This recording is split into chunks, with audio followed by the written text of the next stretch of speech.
Assalamualaikum warahmatullahi wabarakatuh. Alhamdulillahi wa kafa wassalatu wassalamu ala nabina al-mustafa wa ala alihi wa sahbihi wa man sara ala nahjihi wa iktafa. Ikhwati fillah rahimani wa rahimakumullah. Kita memuji Allah, kita bersyukur kepada Allah Subhanahu wa taala atas segenap taufik dan limpahan rahmatnya. Dan kita bersalawat kepada baginda Rasulullah sallallahu alaihi wasallam, untuk keluarga beliau, segenap para sahabat dan seluruh umat beliau. Pada kesempatan kali ini kita akan membahas sebuah kitab yang mungil, ya, tidak tebal, kitabnya tipis, namun syarat akan faedah dan manfaat. Kitab ini berjudul Asharatu Asbab lil Wiqayati minas Sihri wal 'Ain. 10 sebab untuk mendapatkan perlindungan atau penjagaan dari sihir dan ain. Kitab kecil ini ditulis oleh Syekh Profesor Dr. Abdul Razak bin Abdul Muhsin Al-Badr hafizahullah ta'ala. Semoga Allah Subhanahu wa ta'ala memberikan kita taufik untuk menyelesaikan kitab ini, dan semoga Allah Subhanahu wa ta'ala memberikan kita buah dan faidah yang berharga dari kitab ini. Dan semoga Allah Subhanahu wa taala menambahkan ilmu yang bermanfaat serta taufik kepada kita untuk mengamalkannya. Kita masuk ke muqaddimah dari kitab ini. Di sini Syekh Abdul Razak bin Abdul Muhsin Al-Badr hafizahullah ta'ala membawakan 2 buah ayat Al-Qur'an. Yang pertama, firman Allah Subhanahu wa taala dalam surat Al-Anbiya ayat yang ke-35, "Kullu nafsin dha'iqatul maut wa nabluukum bisyarri wal khairi fitnah wa ilaina turja'un." Segenap jiwa pasti akan merasakan yang namanya kematian, dan kami menguji kalian dengan keburukan dan kebaikan. Itu sebagai ujian. Wa ilaina turja'un, dan kepada kamilah kalian akan dikembalikan. Kehidupan kita ini kehidupan yang pada hakikatnya adalah menunggu atau mengantri kematian.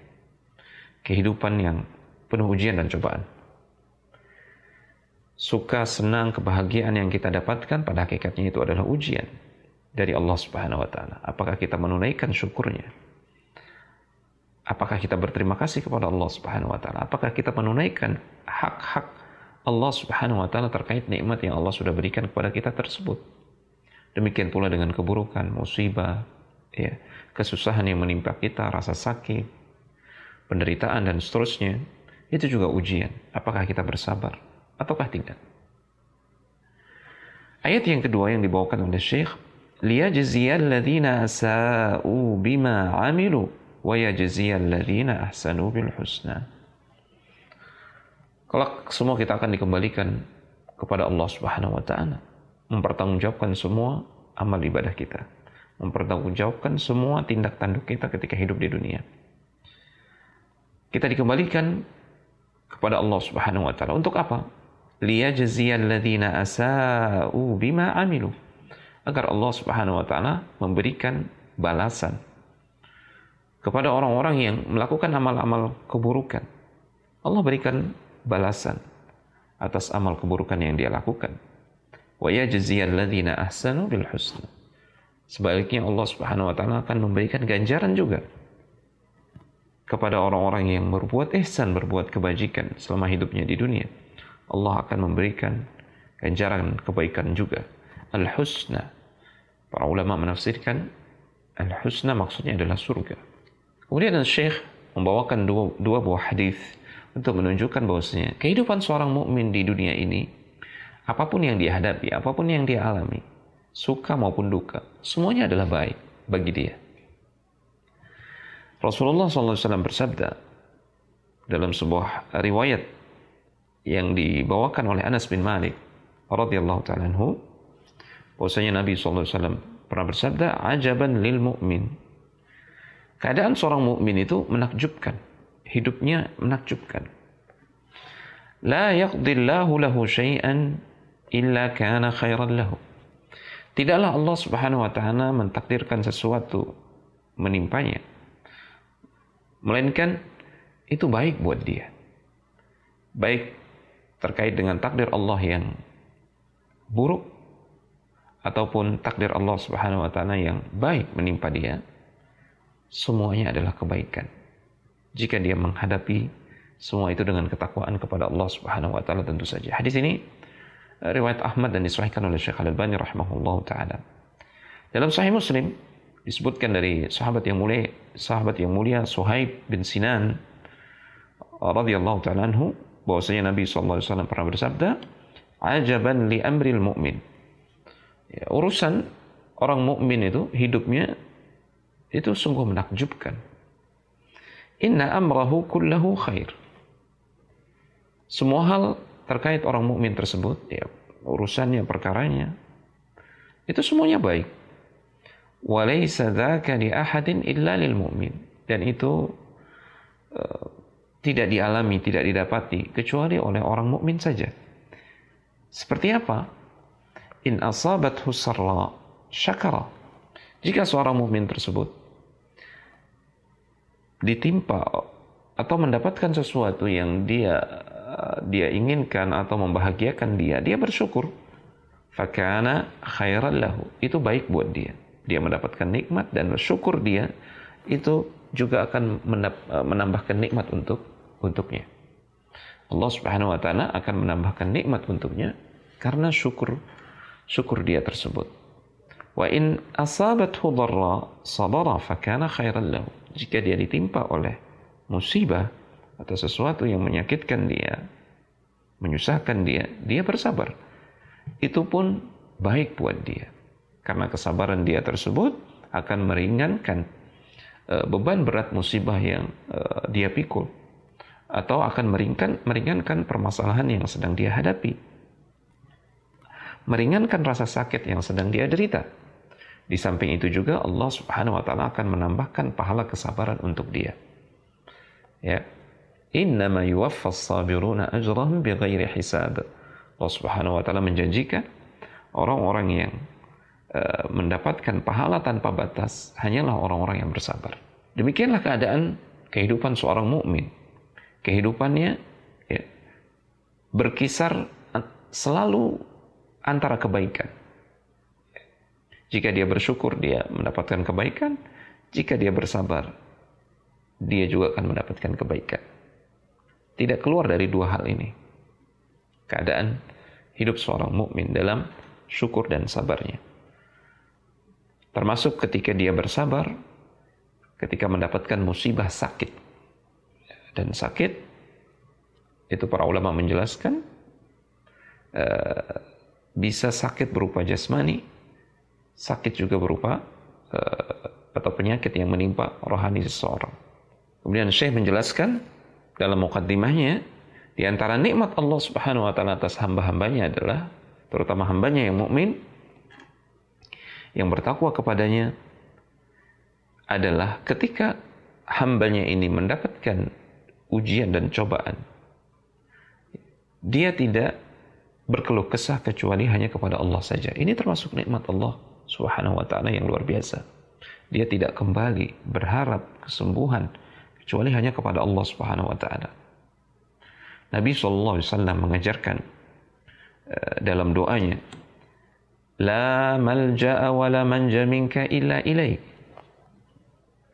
Tidak ada tempat kembali dan tidak ada tempat yang bisa menyelamatkan darimu, dari azabmu, dari hukumanmu ya Allah, kecuali hanya kepada Engkau. Siapa yang kembali hanya kepada Allah Subhanahu wa taala, berkeluh kesah hanya kepada Allah Subhanahu wa taala terkait musibah yang menimpanya, rasa sakit yang dia derita, maka Allah Subhanahu wa taala akan menjaganya. Allah akan memberikan taufik untuknya dan Allah akan meluruskan jalan dan langkah kakinya. Siapa yang memohon pertolongan kepada Allah Subhanahu wa taala, Allah pasti akan menolongnya. Siapa yang memohon perlindungan kepada Allah, Allah pasti akan melindunginya. Wa may yatawakkal 'ala Allah fa huwa hasbuh.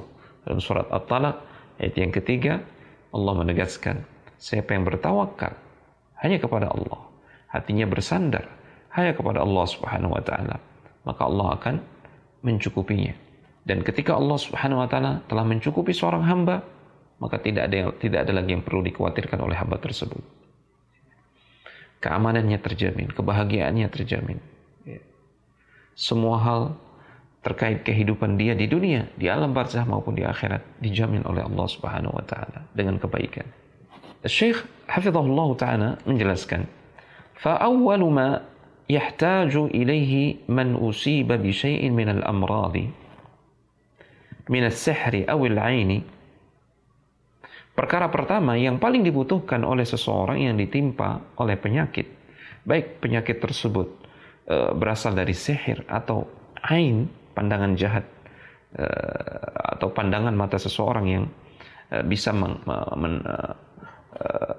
berdampak buruk kepada orang lain, ya gara-gara dia tidak mengucapkan Masya Allah, atau gara-gara dia tidak menyebut nama Allah Subhanahu wa taala ketika dia takjub kepada seseorang misalkan, ya. Perkara yang paling dibutuhkan oleh seseorang ketika dia menghadapi penyakit karena sihir dan ain adalah an yafza'a ilallah. Dia kembali kepada Allah Subhanahu wa taala, memohon perlindungan, memohon kesembuhan kepada Allah Subhanahu wa taala, dan berkeluh kesah hanya kepada Allah Subhanahu wa taala. Wa an yalja'a ilaihi. Dia kembali bersimpuh di hadapan Allah Subhanahu wa taala. Kemudian kata beliau, "Thumma ba'da dzalika yushra'u lil mubtala an yattakhidha al-asbab al-mubahata lil wiqayati wal 'ilaj." Kemudian setelah itu ya, disyariatkan atau dituntunkan kepada seorang yang diuji dengan penyakit agar dia mengambil sebab-sebab yang dibolehkan secara syar'i, sebab-sebab sebagai tindakan preventif agar dia tidak terkena oleh penyakit tersebut, awil ilaj, atau sebab-sebab yang bisa dengan itu Allah Subhanahu wa taala berkenan memberikan kesembuhan. Min jami'il masaibi wal asqam, kesembuhan dari segenap musibah dan penyakit. Wat turuqa al masyru'ata lil wiqayati min as-sihri wal 'aini wal hasad. Disyariatkan dia untuk menempuh jalan-jalan yang dianjurkan oleh syariat atau diperbolehkan oleh syariat sebagai tameng, sebagai perisai dia dari sihir, dari ain dan hasad. Kemudian beliau menjelaskan, Al-Imam Al-Hafidh Ibn Al-Qayyim rahimahullah ta'ala dalam kitabnya Bada'i'ul Fawaid telah menjelaskan dan memaparkan 10 asbabin syar'iyyatin yustahabbu liman ibtuliya bi syai'in min as-sihr aw al-'ain an ya'khudhu biha. Ya, ada 10 sebab-sebab syar'i yang dianjurkan untuk ditempuh oleh orang-orang yang ditimpa oleh penyakit akibat sihir ain. Ya. Yang dengannya diharapkan liyu'afiyahu Allahu azza wa jalla minha. Diharapkan Allah Subhanahu wa taala memberikan keafiatan, kesehatan untuk dia. Wa yukhallisahu min syarriha. Allah Subhanahu wa taala akan membebaskan dia dari keburukan penyakit tersebut. Penyakit akibat sihir, ain dan hasad. Dan di sini Syekh menjelaskan, beliau telah meringkas dalam risalah Mungil ini ke-10 sebab-sebab syar'i tersebut. Dan itulah yang insya Allah akan kita pelajari. Beliau juga tidak lupa menjelaskan, "Thumma inna ma'rifata hadhihi al-asbab asy-syar'iyyati wal akhdhi biha." Kemudian, sungguh dengan mengenal sebab-sebab syar'i dan menggunakannya atau menempuhnya, taqil 'abda bi'idnillahi minal wuqu'i fil asbabil muharramati. Ini bisa menjaga seorang hamba dengan izin Allah Subhanahu wa taala sehingga dia tidak terjatuh ke dalam perkara-perkara yang diharamkan, ya, mengambil sebab yang diharamkan atau pengobatan yang diharamkan. Contoh misalkan melawan sihir dengan sihir. Nusrah ini diharamkan. Karena boleh jadi seseorang jika tidak mengetahui ilmunya, boleh jadi dia mengambil sebab yang dia sangka itu adalah pencegahan atau pengobatan, justru itu akan mendatangkan musibah yang lebih besar, mendatangkan penyakit yang lebih besar. penyakit keimanan, penyakit dalam ketauhidan, naudzubillah. Sehingga dampaknya justru lebih buruk lagi. Seorang boleh jadi mungkin ya terbebaskan dari penyakit secara fisik, namun batinnya, keimanannya rusak karena keyakinan-keyakinan yang batin, ya. Bersandar kepada jin, ya, berharap kepada jin, bantuan makhluk halus misalkan, itu menyimpangkan keimanan dia dari Allah Subhanahu wa ta'ala Al-Khaliq, sang pencipta, kepada makhluk. Ini akan mendatangkan nestapa tidak hanya di dunia, dan di alam barzakh dia akan mendapatkan nestapa abadi di dalam neraka, naudzubillah. Demikian muqaddimah dari kitab Asyratu Asbab lil Wiqayati min as-Sihr wal 'Ain dari Syekh Profesor Dr. Abdul Razak bin Abdul Muhsin Al-Badr, yang intinya apa yang beliau sampaikan di sini dalam kitabnya ini adalah ringkasan dari apa yang telah dipaparkan oleh Al-Hafidz Ibnu Al-Qayyim dalam kitabnya Bada'iul Fawaid. Pada pertemuan berikutnya kita akan membahas satu persatu sebab-sebab syar'i yang dengannya Allah Subhanahu wa taala berkenan menjaga kita atau menyembuhkan kita dari penyakit akibat sihir dan ain. Semoga Allah memberikan taufik. Wassalamualaikum warahmatullahi wabarakatuh.